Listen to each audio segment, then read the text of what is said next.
Hello everyone, welcome back to Yogita's Rehab Point. So in this video we are going to discuss everything related to osteoporosis. So please grab your notebooks because these all are handwritten notes and they are gonna help you during your examination. So before that, please subscribe down to my channel and show some love. So let's begin with the video now. Let's start.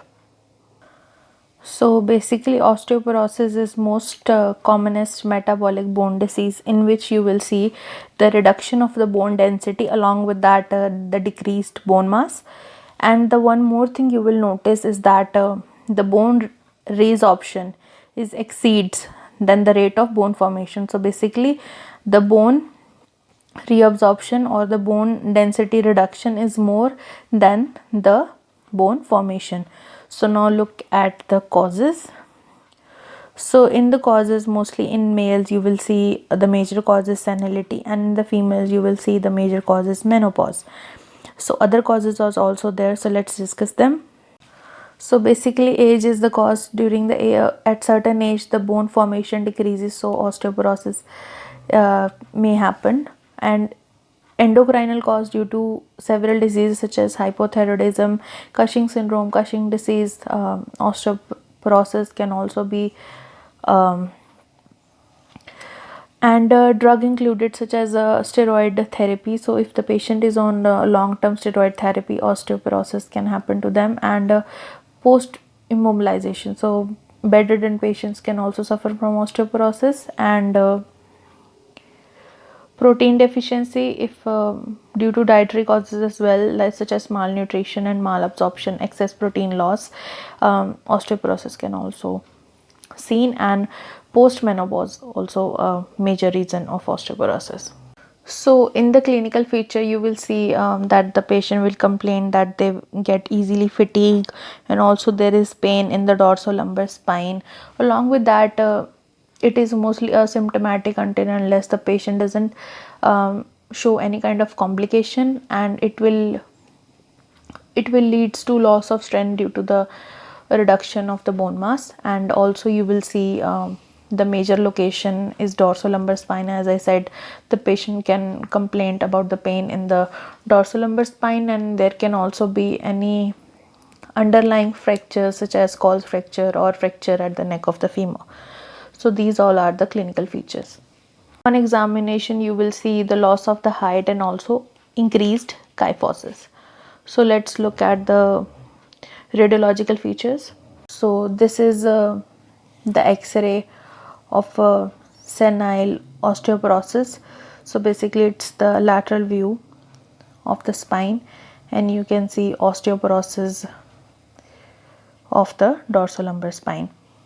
So another x-ray I can show you is also of dorsolateral spine. You can see that the density of the bone is decreased at this location. So basically it's the lateral view of the dorsolateral spine. So in the radiological features, so about 30% of the mass is already lost before it becomes apparent on the x-ray. So if you see anything on the x-ray, that means there is already 30% mass lost. And these are the following features which you will see in the patient's x-ray. So basically loss of vertical height and disc becomes biconvex. Basically there are other investigation as well you will see in the patient. So basically we can do bone biopsy, also we do some test such as plasma protein and plasma albumin. So basically in the test you will see lowered plasma albumin and plasma protein.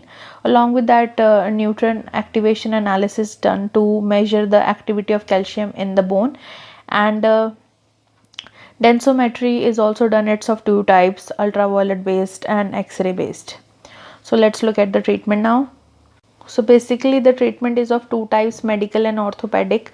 So basically we say the patient for the regular checkup, good nutrition is done, calcium intake is increased, and hormone replacement therapy in postmenopausal women is also done, and calcitonin is given, and so many other things in the medical. And in the orthopedic we will generally say the patient to exercise and go with bracing, and so we will discuss everything.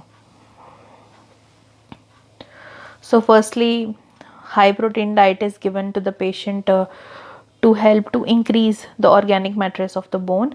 And androgens, this is the hormone which helps to increase the protein bone. And along with that, vitamin D is given to increase the calcium absorption of the gut, and calcium supplements are given to increase the calcium intake in the diet. And fluoride and calcitonin is also given. So fluoride therapy basically increase the um, bone, and calcitonin generally build the bone mass. And in the orthopedic treatment, you will see exercise and bracing. So bracing, in bracing we will give two type of brace depending upon the condition of the patient. So ACH brace and the Tyler brace. So that was in the end of the video. So if you like to learn more detail about the physiotherapy management of the osteoporosis, so let me know in the comment section so I can make another video. So thanks for watching. I'll see you in the next video. Bye everyone.